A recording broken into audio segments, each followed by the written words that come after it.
Guys இன்னைக்கு நம்ம செடிக்கெலாம் தண்ணி ஊற்றலாமா? வாங்க ஊற்றலாம். தண்ணி எடுத்துகிட்டு வந்துட்டேன். ஊற்றலாமா? வாங்க ஊற்று. ஐயோ என் புதினா செடி சாஞ்சிருக்கு. ஓகே தண்ணி ஊற்றலாமா? ஒரு மாதிரி மண்ணில் இறங்கலை. ஓகே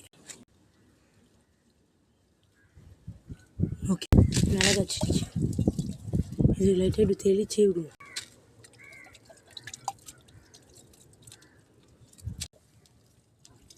மாமரத்துக்கு செடி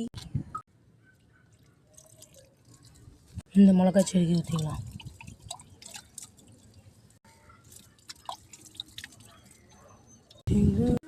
இது மணத்தக்காளி செடிக்கு ஊற்றிக்கலாம். மணத்தக்காளி ஊற்றிக்கலாம். வாங்க இங்கே ஒன்று இருக்குது, இது வேண்டாம், கருப்பாகவே இல்லை. இந்த இங்கே ஒன்று இருக்குது.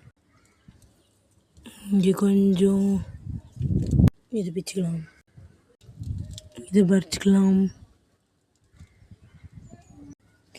இது பிச்சுக்கலாம். இங்கே இருக்குது ஒன்று பறிச்சுக்கலாம், இல்லை ரெண்டுமே பறிச்சுக்கலாம். இது ஒன்று, இங்கே ஒன்று இருக்குது, அப்புறம் அது பக்கத்து மேலே ஒன்று இருக்குது. இங்கே பாருங்க கைஸ், இது என்னமோ ஒரு பூச்சி என் கை மேலே ஏறிடுச்சு. ஏதாவது ஆயிருமோ கையில்.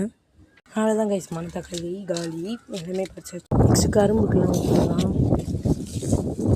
இப்போ கீழே கார்டன் போகலாம். மாடியில் இருக்க எல்லாத்தையுமே செடிக்கு எல்லாமே தண்ணி ஊற்றி வச்சு இப்போ கீழே போய் தண்ணி ஊற்றலாம். ஃபஸ்ட்டு இந்த செடி தண்ணி ஊற்றிடலாங்க. இதுக்கு ஊற்றிக்கலாம். நெக்ஸ்ட்டு இதுக்கு ஊற்றிடலாம். இது கொஞ்சம். நெக்ஸ்ட்டு என்னோடய முக்கியமான செடி இதுக்கு ஊற்றணும். கொஞ்சம் கொஞ்சமாக ஊற்றணும். நல்லா வளருது கைஸ். ஓகே கைஸ், அதான் இதோட இந்த வீடியோ முடியுது. பாய். மறக்காமல் சப்ஸ்கிரைப் பண்ணுங்கள், லைக் பண்ணுங்கள். பாய்.